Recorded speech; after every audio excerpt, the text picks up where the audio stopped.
Well, dear students, welcome to the Cost and Management Accounting 1 video lecture on this subject. And we are today in the fifth session of the first chapter, that is basic concepts. And in the previous four sessions, we have discussed about the conceptual framework of costing, cost accounting, cost accountancy, management accounting, and also the various shortcomings of the limitations of financial accounting, and also understood the differences between cost accounting and financial accounting. And in the end, we realize that cost accounting is developed, this discipline is developed because of the deficiencies of the financial accounting, and these are all, all these deficiencies are taken care by the cost accounting. So in this session, we will be dealing with the advantages of cost accounting. As I already informed you in the last few classes, cost accounting generates costing information that is of use to the management in particular, and also useful to all other stakeholders of the company.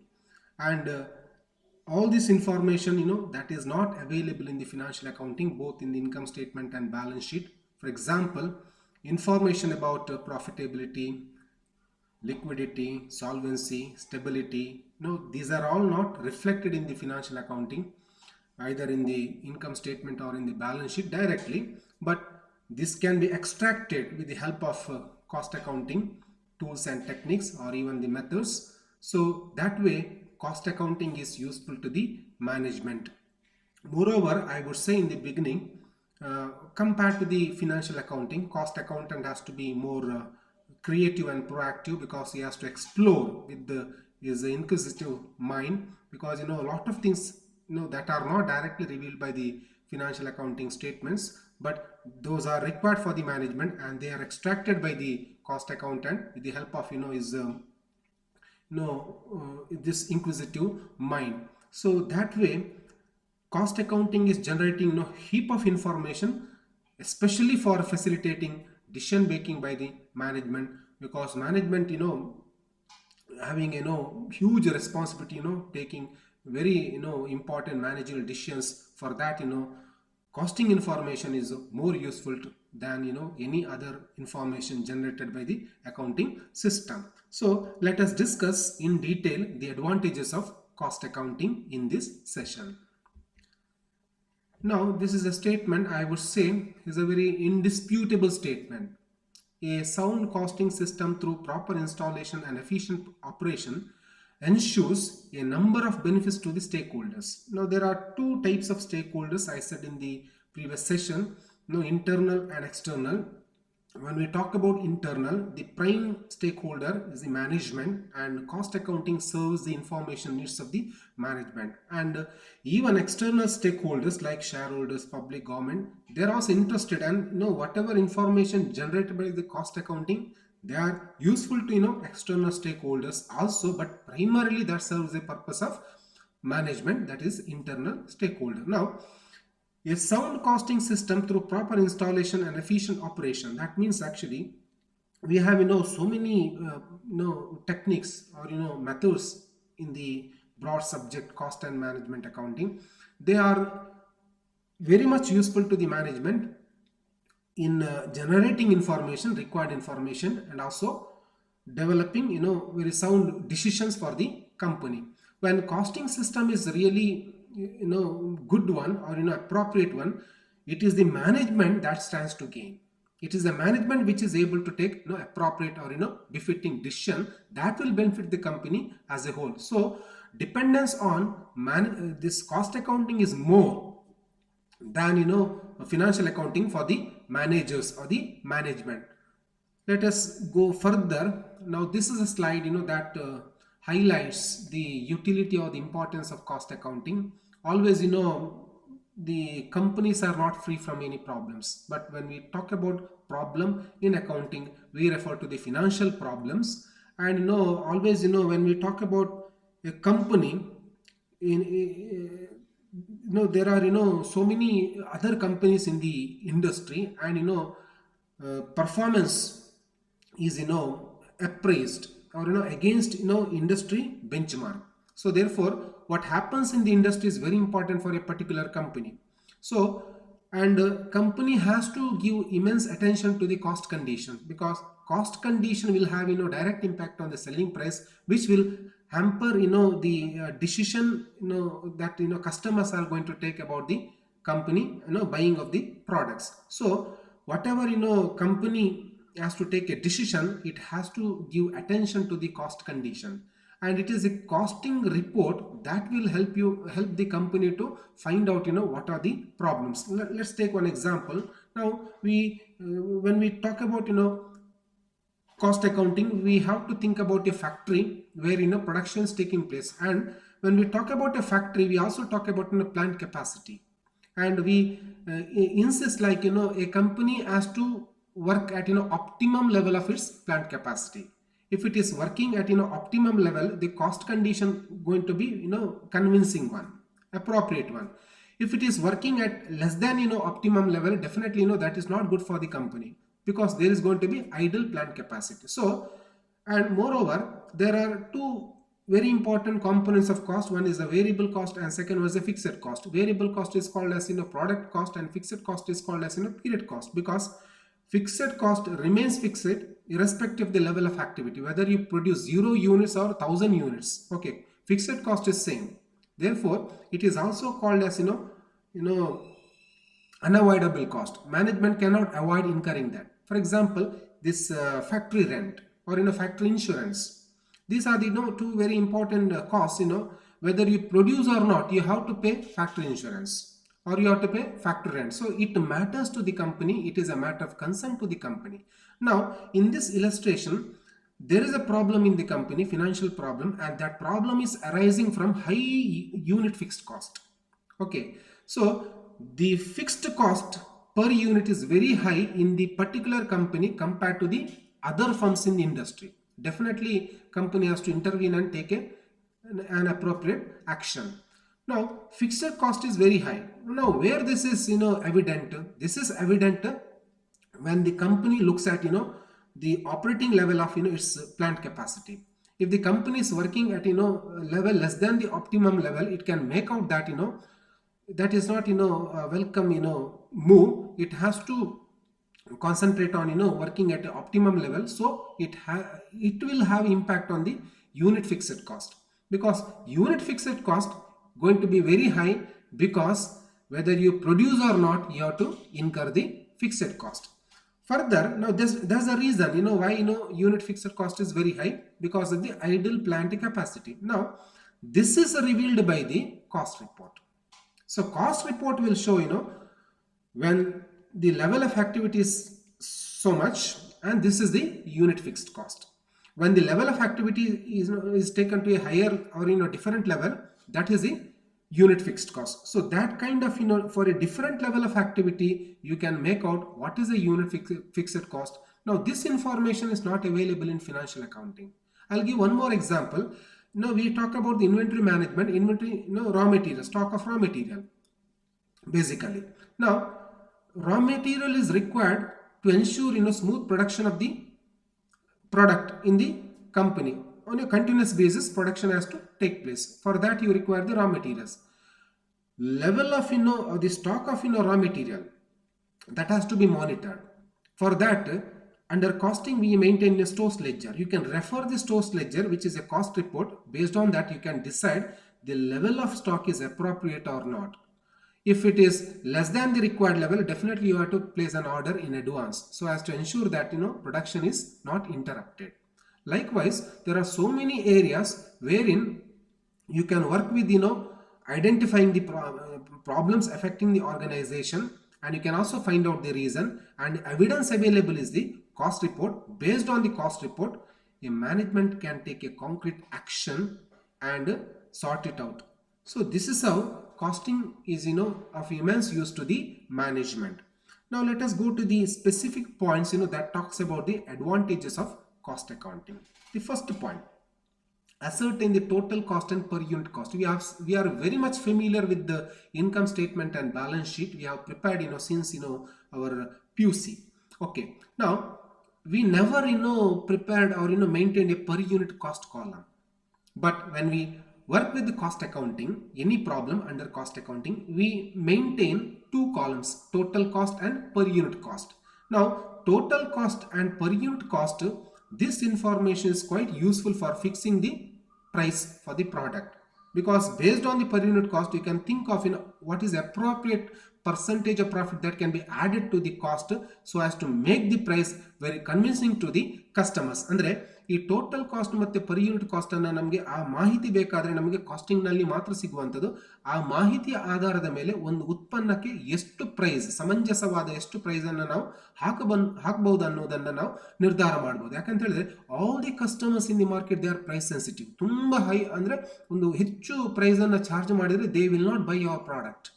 Hour product will not be sustain in market. ಹಾಗಾಗಿ ಎಷ್ಟು appropriate price ಅನ್ನೋದನ್ನ ನಿರ್ಧಾರ ಮಾಡಲಿಕ್ಕೆ ನಮಗೆ ಬೇಕಾದದ್ದು total cost ಮತ್ತೆ per unit cost information, ಅದು ನಮಗೆ ಕಾಸ್ಟ್ ಅಕೌಂಟಿಂಗ್ ಕೊಡ್ತದೆ. ಹಾಗಾಗಿ ಇದು ಒಂದು ಮಹತ್ತರವಾದ ಒಂದು ಉಪಯುಕ್ತವಾದ ಮಾಹಿತಿ ನಮ್ಮ ಮ್ಯಾನೇಜ್ಮೆಂಟ್ಗೆ ಬೇಕಾದದ್ದು, ಅದನ್ನ ಕಾಸ್ಟ್ ಅಕೌಂಟಿಂಗ್ ಕೊಡ್ತದೆ.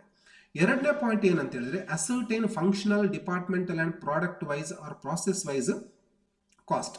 ಇದು ಕೂಡ ಹಾಗೆ ಫಿನಾನ್ಷಿಯಲ್ ಅಕೌಂಟಿಂಗ್ ನಲ್ಲಿ we prepare the operating result for the company as a whole. Company as a whole ಅಂತ ಹೇಳಿದ್ರೆ ಒಂದು ಕಂಪನಿ 10 ಪ್ರಾಡಕ್ಟ್ಸ್ ಗಳನ್ನ ತಯಾರು ಮಾಡುತ್ತಿದ್ರೆ ನಾವು 10 ಪ್ರಾಡಕ್ಟ್ ಗಳಿಗೆ ಸಪರೇಟ್ ಆಗಿ ನಾವು ಇನ್ಕಮ್ ಸ್ಟೇಟ್ಮೆಂಟ್ ಅನ್ನ ನಾವು ಮಾಡುವುದಿಲ್ಲ ಫಿನಾನ್ಷಿಯಲ್ ಅಕೌಂಟಿಂಗ್ ನಲ್ಲಿ, ಅಥವಾ ಬ್ಯಾಲೆನ್ಸ್ ಶೀಟ್ ಅನ್ನ ನಾವು ಮಾಡುವುದಿಲ್ಲ. ಎಲ್ಲವೂ 10 ಪ್ರಾಡಕ್ಟ್ ಗಳಿಗೆ ಒಟ್ಟಾಗಿ ಆಸ್ ಎ ಹೋಲ್ ಅಂತ ನಾನು ಹೇಳಿದ್ದು ನಾವು ಒಂದು ರಿಪೋರ್ಟ್ ಅನ್ನ ಮಾಡುವಂತದ್ದು. ಸೊ ಅಲ್ಲಿ ನಮಗೆ operating result for the company ಸಿಗ್ತದೆ, but operating result for the function or the department or the process ಅಥವಾ ಪ್ರಾಡಕ್ಟ್ ಇಸ್ ನಾಟ್ ಅವೈಲೇಬಲ್. ಅದೇ ನಾವು ಕಾಸ್ಟ್ ಅಕೌಂಟಿಂಗ್ ಬಂದಾಗ ನಾವು ಪ್ರತ್ಯೇಕವಾಗಿ ಪ್ರಾಡಕ್ಟ್ ವೈಸ್ ನಾವು ಅಥವಾ ಡಿಪಾರ್ಟ್ಮೆಂಟ್ ವೈಸ್ ಅಥವಾ ಫಂಕ್ಷನಲ್ ವೈಸ್ ಅಥವಾ ಫಂಕ್ಷನ್ ವೈಸ್ ನಾವು ಒಂದು ಕಾಸ್ಟ್ ಕಂಡೀಷನ್ ಒಂದು ಸ್ಟೇಟ್ಮೆಂಟ್ ಅನ್ನು ಮಾಡ್ತೇವೆ ಅಥವಾ ಪ್ರಾಫಿಟ್ ಅನಾಲಿಸಿಸ್ ಅನ್ನು ನಾವು ಮಾಡ್ತೇವೆ. ಅದರ ಆಧಾರದ ಮೇಲೆ ನಮಗೆ ನಿರ್ಧಾರವನ್ನು ತಗೊಳ್ಳಿಕ್ಕೆ ಆಗ್ತದೆ. ಹಾಗಾಗಿ very specific information about the product, about the process, about the department, that is available under cost accounting, but that is not available in financial accounting. ಈಗ next point is we are moving little ahead from the previous point. Identify profitable, non-profitable, efficient or inefficient departments, functions or products. In the session I have given an example of Tata Motors, where we discussed about 3 product ಆ 3 ಪ್ರಾಡಕ್ಟಿಗೆ ಸಂಬಂಧಪಟ್ಟಾಗಿ separate ಆಗಿ material ಎಷ್ಟು, labour ಎಷ್ಟು, direct expenses ಎಷ್ಟು, fixed cost ಎಷ್ಟು ಅಂತ ಹೇಳಿ ನಾವು ಲೆಕ್ಕ ಮಾಡಿ ಆ ನಂತರ ಪ್ರಾಫಿಟ್ ಅನ್ನು ನಾವು ಲೆಕ್ಕ ಮಾಡಿದ್ದೇವೆ. ಯಾವ ಪ್ರಾಡಕ್ಟಿಗೆ ಸಂಬಂಧಪಟ್ಟಾಗಿ ಪ್ರಾಫಿಟ್ ಆಗಿದೆ, ಯಾವ ಪ್ರಾಡಕ್ಟಿಗೆ ಸಂಬಂಧಪಟ್ಟಾಗಿ ಲಾಸ್ ಆಗಿದೆ, ಯಾವ ಪ್ರಾಡಕ್ಟಿಗೆ ಸಂಬಂಧಪಟ್ಟಾಗಿ ಬ್ರೇಕ್ ಇವನ್ ಆಗಿದೆ, ಈ ಮಾಹಿತಿ ನಮಗೆ ಸಿಗ್ತದೆ. ಈಗ ಪ್ರಾಫಿಟೇಬಲ್ ಅಂತ ಹೇಳಿ ನಮಗೆ ಗೊತ್ತಾದ ಕೂಡಲೇ we can continue marketing that product ಅಥವಾ ಪ್ರೊಡಕ್ಷನ್ ಅನ್ನು ನಾವು ಕಂಟಿನ್ಯೂ ಮಾಡ್ಬೋದು. ಅದೇ ಓವರ್ ದಿ ಇಯರ್ಸ್ ಅಲ್ಲಿ ಲಾಸ್ ಆಗ್ತಾ ಉಂಟು ಅಂತ ಹೇಳಿದ್ರೆ we have to take a call on that product, ಅಂದ್ರೆ ಅದನ್ನ ಸಸ್ಪೆಂಡ್ ಮಾಡಬೇಕಾಗ್ತದೆ. ಬ್ರೇಕ್ ಇವನ್ ಇದ್ರೆ we have to think about ಅದನ್ನು ಹೇಗೆ ನಾವು ಇಂಪ್ರೂವ್ ಮಾಡಬಹುದು.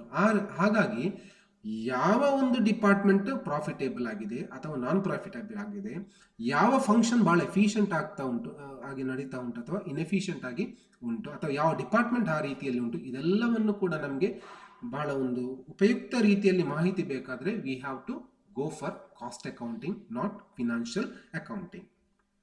Next, identify company's performance as against the standard. ನಾನು ಇದನ್ನು ಕೂಡ ಹಿಂದಿನ ಕ್ಲಾಸ್ನಲ್ಲಿ ಹೇಳಿದ್ದೇನೆ. ಕಾಸ್ಟ್ ಅಕೌಂಟಿಂಗ್ ನಲ್ಲಿ ವಿ ವರ್ಕ್ ವಿತ್ ಎಸ್ಟಿಮೇಟ್ಸ್ ಅಥವಾ ಸ್ಟ್ಯಾಂಡರ್ಡ್ಸ್ ಅಂತ ಹೇಳಿ. ಸೊ ಯಾವುದೇ ಒಂದು ಉತ್ಪನ್ನಕ್ಕೆ ಸಂಬಂಧಪಟ್ಟಾಗೆ we develop some estimates for the either material ಅಥವಾ ಲೇಬರ್ ಅಥವಾ ಯಾವುದೇ ಒಂದು ಕಾಸ್ಟ್ಗೆ ಸಂಬಂಧಪಟ್ಟಾಗೆ ಎಸ್ಟಿಮೇಷನ್ ಮಾಡ್ತೇವೆ. ಮತ್ತೆ ಪ್ರೊಡಕ್ಷನ್ ಪ್ರಾರಂಭ ಆದಾಗ ಆ ಎಸ್ಟಿಮೇಷನ್ ಒಳಗಡೆ ಅದನ್ನ ಆ ಖರ್ಚು ಮೀರದಂತೆ ನಾವು ನೋಡಿಕೊಳ್ತೇವೆ. ಇದನ್ನು ನಾವು ಕಾಸ್ಟ್ ಕಂಟ್ರೋಲ್ ಅಂತ ಹೇಳ್ತೇವೆ. ಸೊ ಆ ಸ್ಟ್ಯಾಂಡರ್ಡ್ಗಳನ್ನು ಇಟ್ಟುಕೊಂಡು ನಾವು ಕಾಸ್ಟ್ ಕಂಡೀಷನ್ ಅನ್ನು ಅಸೆಸ್ ಮಾಡಿ, ಕಾಸ್ಟ್ ಕಂಡೀಷನ್ ಇತಿಮಿತಿಯ ಒಳಗೆ ಇದೆಯೋ ಇಲ್ಲವೋ ಅನ್ನೋದನ್ನು ಅಸೆಸ್ ಮಾಡುವಂಥದ್ದು ನಾವು ಕಾಸ್ಟ್ ಅಕೌಂಟಿಂಗ್ ನಲ್ಲಿ. Whereas in financial accounting we never talk about any benchmark or standards. ಅಲ್ಲಿ ನಾವು ಯಾವುದೇ ರೀತಿಯ ಸ್ಟ್ಯಾಂಡರ್ಡ್ಗಳ ಬಗ್ಗೆ ಮಾತನಾಡುವುದಿಲ್ಲ. ಬಟ್ ಇಲ್ಲಿ we are always working with some standards so as to ensure that cost is controlled. Next ಪಾಯಿಂಟಿಗೆ ಬಂದಾಗ take proper steps to improve the profit and profitability. ನಾನು ಪ್ರಾರಂಭದಲ್ಲೇ ಹೇಳಿದ್ದೇನೆ, ಈ ಪ್ರಾಫಿಟಬಿಲಿಟಿ ಅಂತ ಹೇಳಿದ್ರೆ ability to earn profit in the long run. Profit ಅದು short term concept ಆದರೆ profitability ಅದು long term concept ಆಗ್ತದೆ. So we start our business with an intention to run in the long run also. ಹಾಗಾಗಿ ಬಹಳ ದೀರ್ಘಕಾಲದವರೆಗೆ ನಾವು ಮಾರುಕಟ್ಟೆಯಲ್ಲಿ ಇರಬೇಕಾದ್ರೆ ಪ್ರಾಫಿಟ್ ಇಸ್ ವೆರಿ ಇಂಪಾರ್ಟೆಂಟ್. ಅದೇ ಸಂದರ್ಭದಲ್ಲಿ ನಮ್ಮ ಎಬಿಲಿಟಿ ಟು ಅರ್ನ್ ಪ್ರಾಫಿಟ್ ಅನ್ನು ಕೂಡ ನಾವು ಲಿವರೇಜ್ ಅಥವಾ ಎನ್ಹಾನ್ಸ್ ಮಾಡಬೇಕಾಗ್ತದೆ. ಹಾಗಾಗಿ ಇದನ್ನು ಹೇಗೆ ನಾವು ಇಂಪ್ರೂವ್ ಮಾಡಬೇಕಾದ್ರೆ ನಮಗೆ ಕಾಸ್ಟ್ ಕಂಡೀಷನ್ನ ಸಂಪೂರ್ಣ ಚಿತ್ರಣ ನಮ್ಮಲ್ಲಿ ಇರಬೇಕಾಗ್ತದೆ. ಸೊ ಯಾವ ಕಾಂಪೊನೆಂಟ್, ಫಾರ್ ಎಕ್ಸಾಂಪಲ್ ಮೆಟೀರಿಯಲ್ ಅಥವಾ ಲೇಬರ್ ಅಥವಾ ಯಾವುದೇ ಓವರ್ ಹೆಡ್, ಇದಕ್ಕೆ ಸಂಬಂಧಪಟ್ಟಾಗೆ ಅದು ಇತಿಮಿತಿಯ ಒಳಗಡೆ ಇದ್ದರೆ definitely there is a scope for earning profit and enhancing profitability. ಅದು ಇತಿಮಿತಿಯ ಒಳಗಡೆ ಇಲ್ಲ ಅಂತ ಹೇಳಿದ್ರೆ ಪ್ರಾಫಿಟ್ ಮತ್ತು profitability that would be at stake, ಅಂದರೆ ಸ್ವಲ್ಪ ರಿಸ್ಕ್ ರೀತಿಯಲ್ಲಿ ಇರ್ತದೆ. ಹಾಗಾಗಿ ಈ ಪ್ರಾಫಿಟನ್ನು ಇಂಪ್ರೂವ್ ಮಾಡಬೇಕಾದ್ರೆ ಅಥವಾ ಪ್ರಾಫಿಟಬಿಲಿಟಿಯನ್ನು ಇಂಪ್ರೂವ್ ಮಾಡಬೇಕಾದ್ರೆ ಕಾಸ್ಟಿಂಗ್ ಇನ್ಫಾರ್ಮೇಷನ್ ಬಹಳ ಉಪಯುಕ್ತವಾಗಿದೆ. ಅದರೊಟ್ಟಿಗೆ as I mention there are so many tools and techniques and even the methods. For example we have marginal costing. With the help of marginal costing you can do a profit analysis. ನಾವಲ್ಲಿ break even point calculate ಮಾಡ್ಬೋದು, profit volume ratio calculate ಮಾಡ್ಬೋದು, P V ratio, ಮತ್ತು even contribution margin ಲೆಕ್ಕ ಮಾಡ್ಬೋದು, margin of ಸೇಫ್ಟಿಯನ್ನು ಲೆಕ್ಕ ಮಾಡ್ಬೋದು. ಅದರೊಟ್ಟಿಗೆ ratio analysis ಕೂಡ ನಾವು ಮಾಡ್ಬೋದು. ರೇಷಿಯೋ ಅನಾಲಿಸಿಸ್ ಮೂಲಕ ನಮ್ಮ ಪ್ರಾಫಿಟಬಿಲಿಟಿ ಓವರ್ ದಿ ಇಯರ್ಸ್ ಯಾವ ರೀತಿಯಲ್ಲಿ ಮೂವ್ ಆಗ್ತಾ ಉಂಟು ಅನ್ನೋದನ್ನು ಕೂಡ ನಮಗೆ ಕ್ಯಾಲ್ಕುಲೇಷನ್ ಮಾಡ್ಬೋದು. ಹಾಗಾಗಿ with all these tools you can be very sure about improving the profit and profitability. Next point is compare performance of segments. ನಾನು ಈಗಲೇ ಹೇಳಿದ್ದೇನೆ, ಈಗಾಗ ಸೆಗ್ಮೆಂಟ್ ಅಂತ ಹೇಳಿದ್ರೆ ಅದು ಡಿಪಾರ್ಟ್ಮೆಂಟ್ ಆಗಿರ್ಬೋದು, ಪ್ರಾಡಕ್ಟ್ ಆಗಿರ್ಬೋದು, ಪ್ರಾಸೆಸ್ ಆಗಿರ್ಬೋದು, ಫಂಕ್ಷನಲ್ ಏರಿಯಾ ಆಗಿರ್ಬೋದು, ಅಥವಾ ಯಾವುದೇ ಆಪರೇಷನ್ಸ್ ಆಗಿರ್ಬೋದು ಇನ್ ದಿ ಕಂಪನಿ. ಸೊ ಈ ಪ್ರತಿಯೊಂದು segment, for example there are 4 departments in the organisation. ಪ್ರತಿಯೊಂದು ಡಿಪಾರ್ಟ್ಮೆಂಟ್ ಕೂಡ ಪ್ರಾಫಿಟೇಬಲ್ ಆಗಿ ಉಂಟಾ? So we invest some money in the department and we expect some return. So return ಸರಿಯಾದ ಪ್ರಮಾಣದಲ್ಲಿ ಬರದಿದ್ದರೆ we have to think about that. ಒಂದು loud thinking ಅನ್ನು ಮಾಡಬೇಕಾಗ್ತದೆ. Should we continue or not, or should we invest or not in that particular department. ಹಾಗಾಗಿ ಅದನ್ನು compare ಮಾಡುವಂಥದ್ದು ಅಂತ ಹೇಳಿದ್ರೆ ಒಂದು ಅಮಂಗ್ ದಿ ಡಿಪಾರ್ಟ್ಮೆಂಟ್ಸ್, ಅಂದರೆ ಬೇರೆ ಬೇರೆ ಡಿಪಾರ್ಟ್ಮೆಂಟ್ಗಳನ್ನು ಹೋಲಿಕೆ ಮಾಡಿಸಿಕೊಂಡು ನಾವು ಕಂಪೇರ್ ಮಾಡ್ಬೋದು. ಮತ್ತೊಂದು ಹಿಂದಿನ ವರ್ಷಗಳಿಗೆ, ಅಂದರೆ over the years we can also make comparison. ಆಗ ನಮಗೆ ಸರಿಯಾದ ನಿರ್ಧಾರವನ್ನು ತಗೊಳ್ಳಿಕ್ಕೆ ಆಗ್ತದೆ. ಆ ಸೆಗ್ಮೆಂಟ್ ಅಂದರೆ ಆ ಡಿಪಾರ್ಟ್ಮೆಂಟ್ ಅದು ಪ್ರಾಫಿಟ್ ಸೆಂಟರ್ ಆಗಿ ಉಂಟಾ ಅಥವಾ ಕಾಸ್ಟ್ ಸೆಂಟರ್ ಆಗಿ ಉಂಟಾ, ಅಥವಾ ಆ ಡಿಪಾರ್ಟ್ಮೆಂಟಲ್ಲಿ ನಾವು ಅನವಶ್ಯಕವಾಗಿ ಇನ್ವೆಸ್ಟ್ಮೆಂಟ್ಗಳನ್ನು ಮಾಡ್ತಾ ಇದ್ದೇವೆಯೋ, ಅಥವಾ ಆ ಡಿಪಾರ್ಟ್ಮೆಂಟಲ್ಲಿ ಹಾಕಿದ ಹಣಕ್ಕೆ ಸರಿಯಾದ ಪ್ರಮಾಣದಲ್ಲಿ ರಿಟರ್ನ್ ಬರ್ತಾ ಇದೆಯೋ ಅನ್ನುವ ಒಂದು ಮಾಹಿತಿ ಕೂಡ ನಮಗೆ ಕಾಸ್ಟ್ ಅಕೌಂಟಿಂಗ್ ನಮಗೆ ಕೊಡ್ತದೆ. Next one is fixing or revising the selling price. ಪ್ರೈಸನ್ನು ರಿವೈಸ್ ಮಾಡಬೇಕಾಗ್ತದೆ. ಯಾಕಂತ ಹೇಳಿದ್ರೆ sometimes when price is not reasonable, ಅಥವಾ ಅದು ಓವರ್ ಪ್ರೈಸ್ ಆಗಿದ್ರೆ ಅಥವಾ ಅಂಡರ್ ಪ್ರೈಸ್ ಆಗಿದ್ರೆ ಕಂಪೇರ್ ಟು ದಿ ಕಾಂಪಿಟೀಟರ್ಸ್, ಅದನ್ನು ರಿವೈಸ್ ಮಾಡಬೇಕಾಗ್ತದೆ. ರಿವೈಸ್ ಮಾಡುವಾಗ ಕೂಡ we have to take into cognisance the cost condition. Cost condition ಅನ್ನು ಮೀರಿ, ಯಾಕಂತ ಹೇಳಿದ್ರೆ you cannot set a price below the cost, ಅದು ಲಾಸ್ ಆಗ್ತದೆ. ಸೊ ಲಾಸ್ ಸಸ್ಟೈನಿಂಗ್ ಲಾಸನ್ನು ನಾವು ಎಂಡ್ಯೂರ್ ಮಾಡಲಿಕ್ಕೆ ಸಾಧ್ಯ ಇಲ್ಲ, ಅದನ್ನು ಸಹಿಸಲಿಕ್ಕೆ ನಮ್ಮಿಂದ ಸಾಧ್ಯ ಇಲ್ಲ. ಹಾಗಾಗಿ ಪ್ರೈಸನ್ನು ಫಿಕ್ಸ್ ಮಾಡುವಾಗ ನಮಗೆ ಕಾಸ್ಟ್ ಕಂಡೀಷನ್ನ ನಾಲೆಜ್ ಬೇಕಾಗ್ತದೆ. ಆ ಕಾಸ್ಟ್ ಕಂಡೀಷನ್ನ ನಾಲೆಜ್ ನಮಗೆ ಸಿಗುವಂಥದ್ದು ಕಾಸ್ಟ್ ಅಕೌಂಟಿಂಗ್ ರಿಪೋರ್ಟ್ಸ್ನಿಂದ. ಅದರ ಆಧಾರದ ಮೇಲೆ we can fix the price for the first time ಆಗಿದ್ರೆ, ಅಥವಾ ಆಲ್ರೆಡಿ ಫಿಕ್ಸ್ ಮಾಡಿದರೆ ಅದನ್ನು ಮಾಡಿಫೈ ಮಾಡುವಂಥ ಒಂದು ಸಾಧ್ಯತೆ ಕೂಡ, ಅಪ್ರಾಪ್ರಿಯೇಟ್ ಆಗಿ ಮಾಡಿಫೈ ಮಾಡುವಂಥ ಸಾಧ್ಯತೆ ನಮಗೆ ಕಾಸ್ಟ್ ಅಕೌಂಟಿಂಗ್ನ ಮಾಹಿತಿ ಆಧಾರದ ಮೇಲೆ ನಾವು ಮಾಡಬಹುದು. Next point is decide profitable sales mix. ಈಗ ಸೇಲ್ಸ್ ಮಿಕ್ಸ್ ಅಂತ ಹೇಳಿದ್ರೆ, as I informed you, a company is not producing just one product. ಆ ಪ್ರಾಡಕ್ಟ್ ಪೋರ್ಟ್ಫೋಲಿಯೋ ಅಂತ ಹೇಳ್ತೇವೆ. ಅದರಲ್ಲಿ for example there are 7 products, okay, and ಆ 7 ಪ್ರಾಡಕ್ಟ್ಗಳಲ್ಲಿ 5 ಪ್ರಾಫಿಟ್ ಮೇಕಿಂಗ್ ಪ್ರಾಡಕ್ಟ್ಸ್, ಅದರಿಂದ ಸೇಲ್ಸ್ ಬರ್ತಾ ಉಂಟು, ಅದು ಲಾಭ ಕೂಡ ಸೇರಿದೆ ಅದರಲ್ಲಿ. 2 ಲಾಸ್. ಹಾಗಾಗಿ ಸೇಲ್ಸ್ ಮಿಕ್ಸ್ ಅಂತ ನಾವು ಹೇಳುವಾಗ we are trying to find out the proportion of contribution of each product to the total sales mix. So ಪ್ರತಿಯೊಂದು ಉತ್ಪನ್ನದಿಂದ ಬರುವಂಥ ರೆವೆನ್ಯೂನ ಕಾಂಟ್ರಿಬ್ಯೂಷನ್ ಎಷ್ಟು ಅಥವಾ ಪ್ರೊಪೋರ್ಷನೇಟ್ ಕಾಂಟ್ರಿಬ್ಯೂಷನ್ ಎಷ್ಟು ಅನ್ನೋದನ್ನು ನಾವು ನಿರ್ಧಾರ ಮಾಡ್ತೇವೆ. Proportionate contribution is too much ಅಥವಾ ಒಂದು ಕನ್ವಿನ್ಸಿಂಗ್ ರೀತಿಯಲ್ಲಿದ್ದರೆ definitely we can continue with that product. ಅದೇ ಆ ಪ್ರೊಪೋರ್ಷನೇಟ್ ಮಿಕ್ಸ್ ಅಂದರೆ ಕಾಂಟ್ರಿಬ್ಯೂಷನ್ ಬಹಳ ಕಡಿಮೆ ಇದ್ದರೆ ಆ ಸೇಲ್ಸ್ ಮಿಕ್ಸನ್ನು ನಾವು ಚೇಂಜ್ ಮಾಡಬೇಕಾಗ್ತದೆ. ಸೊ ಯಾವ ಪ್ರಾಡಕ್ಟ್ನಿಂದ ಕಾಂಟ್ರಿಬ್ಯೂಷನ್ ಸರಿಯಾಗಿ ಬರ್ತಾ ಇಲ್ವೋ ಅದನ್ನು ನಾವು ಸಸ್ಪೆಂಡ್ ಮಾಡ್ಬೋದು, ಅಥವಾ ಆ ಪ್ರೊಡಕ್ಷನನ್ನು ನಾವು ನಿಲ್ಲಿಸ್ಬೋದು, ಅದರ ಮಾರ್ಕೆಟಿಂಗನ್ನು ಕೂಡ ನಾವು ನಿಲ್ಲಿಸ್ಬೋದು. ಸೊ ಈ ನಿರ್ಧಾರಕ್ಕೆ ಕೂಡ ನಮಗೆ ಸಹಾಯಕ್ಕೆ ಬರುವಂಥದ್ದು ಕಾಸ್ಟ್ ಅಕೌಂಟಿಂಗ್. ಯಾಕಂತ ಹೇಳಿದರೆ ನಾವು ಪ್ರಾಡಕ್ಟ್ ವೈಸ್ ಲೆಕ್ಕಾಚಾರವನ್ನು ಮಾಡ್ತೇವೆ. ಸೊ ಪ್ರತಿಯೊಂದು ಪ್ರಾಡಕ್ಟಿಗೆ ಸಂಬಂಧಪಟ್ಟಾಗೆ ಅದರ contribution to the total sales ಎಷ್ಟು ಅನ್ನೋದನ್ನು ನಾವು ಲೆಕ್ಕ ಮಾಡಲಿಕ್ಕೆ ನಮ್ಮ ಕಾಸ್ಟ್ ಅಕೌಂಟಿಂಗ್ನಲ್ಲಿ ಸಾಧ್ಯ ಉಂಟು.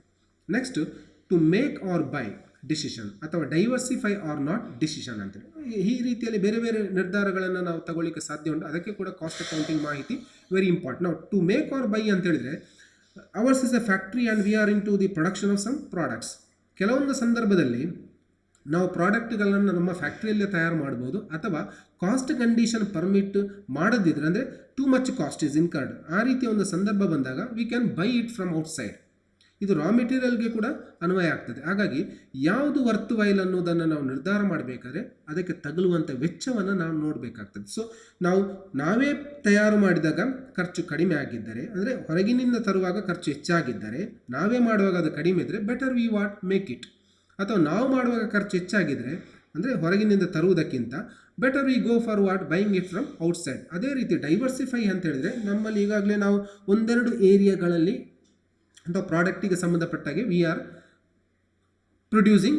ಓಕೆ, ನಾವು ವಿ ವಾಂಟ್ ಟು ಡೈವರ್ಸಿಫೈ, ಇನ್ನಷ್ಟು ನಮ್ಮ ಏರಿಯಾ ಆಫ್ ಪ್ರೊಡಕ್ಷನ್ ಅಥವಾ ಏರಿಯಾ ಆಫ್ ಆಪರೇಷನ್ ಅಥವಾ ನಮ್ಮ ಮಾರ್ಕೆಟನ್ನು ನಾವು ಎಕ್ಸ್ಪಾಂಡ್ ಮಾಡಲಿಕ್ಕೆ ಉಂಟು. ಹಾಗಾಗಿ ಬೇರೆ ಕೆಲವು ಪ್ರಾಡಕ್ಟ್ಗಳನ್ನು ಕೂಡ ನಾವು ತಯಾರು ಮಾಡುವಂಥ ಒಂದು ಇಚ್ಛೆ ಇದ್ದರೆ ಆ ನಿರ್ಧಾರವನ್ನು ನಾವು ಫರ್ಮ್ ಅಪ್ ಮಾಡಬೇಕಾದ್ರೆ ಅದಕ್ಕೆ ಸಂಬಂಧಪಟ್ಟ ಒಂದು ಕಾಸ್ಟಿಂಗ್ ಮಾಹಿತಿಯನ್ನು ನಾವು ಕಲೆ ಹಾಕಬೇಕಾಗ್ತದೆ. So if you diversify, is that profitable to the company, is that worthwhile to the company ಅನ್ನೋ ನಿರ್ಧಾರವನ್ನು ತಗೊಳ್ಬೇಕಾದ್ರೆ ಕಾಸ್ಟಿಂಗ್ ಮೂಲಕ ಅದರ ಲೆಕ್ಕಾಚಾರವನ್ನು ಮಾಡಿ ಡೈವರ್ಸಿಫೈ ಮಾಡೋದರ ಮೂಲಕ ನಮಗೆ ಲಾಭ ಆಗ್ತದೆ ಅಂತ ಹೇಳಿದರೆ ಆ ಕಾಸ್ಟಿಂಗ್ ಮಾಹಿತಿ ಆ ರೀತಿ ಬಂದರೆ definitely we can go had with the decision. ಆದರೆ ಕಾಸ್ಟಿಂಗ್ ಮಾಹಿತಿ ಹೇಗೆ ಅಂತ ಹೇಳಿದರೆ ಅದರ ಡೈವರ್ಸಿಫೈ ಮಾಡುವುದರಿಂದ ನಮಗೆ ಲಾಸ್ ಆಗುವುದು ಅನ್ನೋ ಏನಾದರೂ ಮಾಹಿತಿಗಳು ಬಂದರೆ ಅದನ್ನು ನಾವು ಅಲ್ಲಿ ಸ್ಟಾಪ್ ಮಾಡ್ಬೋದು. We can confine to the existing product portfolio. Next, introduce wage incentive plan ಅಂತೇಳಿ. ಈ ವೇಜ್ ಇನ್ಸೆಂಟಿವ್ ಪ್ಲ್ಯಾನ್ ಅಂತ ಹೇಳಿದರೆ ಇದು ನಮ್ಮ ವರ್ಕರ್ಸ್ಗೆ ಅಂದರೆ ಲೇಬರ್ಗೆ ಸಂಬಂಧಪಟ್ಟ ಒಂದು plan. Labours, the company expects them to be very loyal to the company, expects what dedication, sincerity ಎಲ್ಲವನ್ನು ಕೂಡ ಎಕ್ಸ್ಪೆಕ್ಟ್ ಮಾಡ್ತದೆ. ಬಟ್ ಎಂಪ್ಲಾಯೀಸ್ ಕೂಡ ಎಕ್ಸ್ಪೆಕ್ಟ್ ಮಾಡ್ತಾರೆ ಕಂಪನಿಯಿಂದ ಒಳ್ಳೆ ಇನ್ಸೆಂಟಿವ್ ಪ್ಲ್ಯಾನ್, ಅಂದರೆ ಅದು ಮೋಟಿವೇಶನ್, ಅವರಿಗೆ ಒಂದು ಬೋನಸ್ ಕೊಡುವಂಥದ್ದು ಅಥವಾ ಏನಾದರೂ ಒಂದು ಅಡಿಷನಲ್ ಆಗಿ ಕೊಡುವಂಥದ್ದು. ಸೊ ಆ ಸಿಸ್ಟಮ್ ಅಟ್ರಾಕ್ಟಿವ್ ಆಗಿದ್ದರೆ ಮಾತ್ರ, ಅಂದರೆ ವೇಜ್ ಇನ್ಸೆಂಟಿವ್ ಪ್ಲ್ಯಾನ್ ಅದು ತುಂಬ ಅಟ್ರಾಕ್ಟಿವ್ ಆಗಿದ್ದರೆ ಮಾತ್ರ employees they will appreciate the company and they make up their mind to what stay with the company. ಒಂದು ವೇಳೆ ಆ ಇನ್ಸೆಂಟಿವ್ ಪ್ಲ್ಯಾನ್ ಅದು ಅಷ್ಟೊಂದು ಅಟ್ರಾಕ್ಟಿವ್ ಅಲ್ಲದಿದ್ದರೆ definitely they will think of what quitting the company and joining some other companies. ಈಗ ಆ ಪ್ಲ್ಯಾನನ್ನು ನಾವು ಅಟ್ರಾಕ್ಟಿವ್ ಮಾಡಬೇಕಾದರೂ ಕೂಡ we have to look into the cost condition. ಯಾಕಂತ ಹೇಳಿದರೆ wage is a cost to the company. ನಾವು ಲೇಬರಿಗೆ wage ಕೊಡುವಂಥದ್ದು. ನಾವು ನಮ್ಮ ಪ್ರೈಮ್ ಕಾಸ್ಟ್ ಲೆಕ್ಕ ಮಾಡುವಾಗ ಕೂಡ ಮುಂದಿನ ಚಾಪ್ಟರ್ನಲ್ಲಿ ಬರ್ತದೆ, ಮೆಟೀರಿಯಲ್ ಆದ ಮೇಲೆ another significant component of cost is the wage, ಅದು ಕಾಸ್ಟ್ ಟು ದಿ ಕಂಪನಿ. ಹಾಗಾಗಿ ಆ ಕಾಸ್ಟ್ ಕಂಡೀಷನನ್ನು ನೋಡಿ ನಾವು ಇನ್ಸೆಂಟಿವ್ ಪ್ಲ್ಯಾನನ್ನು ಮಾಡ್ಬೋದು. ಸೊ ಕಾಸ್ಟ್ ಕಂಡೀಷನ್ ಅಂದರೆ ಕಾಸ್ಟ್ ಕಂಡೀಷನ್ ಭಾಳ ಎಫಿಷಿಯೆಂಟ್ ಆಗಿದ್ದರೆ definitely you can come out with a very attractive wage incentive plan. ಅದೇ ಕಾಸ್ಟ್ ಕಂಡೀಷನ್ ಅಂದರೆ ತುಂಬ ಅಂದರೆ high level of cost incurrence ಎಲ್ಲ ಇದ್ದರೆ ಕಂಪನಿಯಲ್ಲಿ ಅದು ಅಷ್ಟೊಂದು ಉಪಯುಕ್ತವಾದ ಇನ್ಸೆಂಟಿವ್ ಪ್ಲ್ಯಾನನ್ನು ಮಾಡಲಿಕ್ಕೆ ಅದು ದಾರಿ ಮಾಡಿ ಕೊಡುವುದಿಲ್ಲ. ಸೊ ಈ ರೀತಿಯಲ್ಲಿ ಆಲೋಚನೆ ಮಾಡಬೇಕಾದ್ರೆ ಕೂಡ ನಮಗೆ ಮಾಹಿತಿ ಬೇಕು. That is facilitated by cost accounting. Next one is control cost ಅಥವಾ ಕಾಸ್ಟ್ ಕಂಟ್ರೋಲ್ ಅನ್ನುವಂಥದ್ದು. There are 3 important components of cost ಅಥವಾ ಎಲಿಮೆಂಟ್ಸ್ ಆಫ್ ಕಾಸ್ಟ್. ಒಂದು ಮೆಟೀರಿಯಲ್, ಮತ್ತೊಂದು ಲೇಬರ್, ಮತ್ತೊಂದು ಓವರ್ ಹೆಡ್. ಓವರ್ ಹೆಡ್ ಅಂತ ಹೇಳಿದ್ರೆ ಇಂಡೈರೆಕ್ಟ್ ಕಾಸ್ಟ್ ಅಂತ ನಾವು ಹೇಳುವಂಥದ್ದು. ಡೈರೆಕ್ಟ್ ಮೆಟೀರಿಯಲ್, ಡೈರೆಕ್ಟ್ ಲೇಬರ್ ಮತ್ತು ಓವರ್ ಹೆಡ್ ಅಂತೇಳಿ ಈ 3 ಕೂಡ ಕಂಟ್ರೋಲ್ನಲ್ಲಿದ್ದರೆ ಮಾತ್ರ company can think of what making a profit, it can survive in the market. ಹಾಗಾಗಿ 3 ಕೂಡ ಕಂಟ್ರೋಲ್ ಮಾಡಬೇಕಾದ್ರೆ ಇದು ಫಿನಾನ್ಷಿಯಲ್ ಅಕೌಂಟಿಂಗ್ನಲ್ಲಿ ನಮಗೆ ಅಷ್ಟೊಂದು ಬೇಕಾದ ಮಾಹಿತಿ ಸಿಗುವುದಿಲ್ಲ.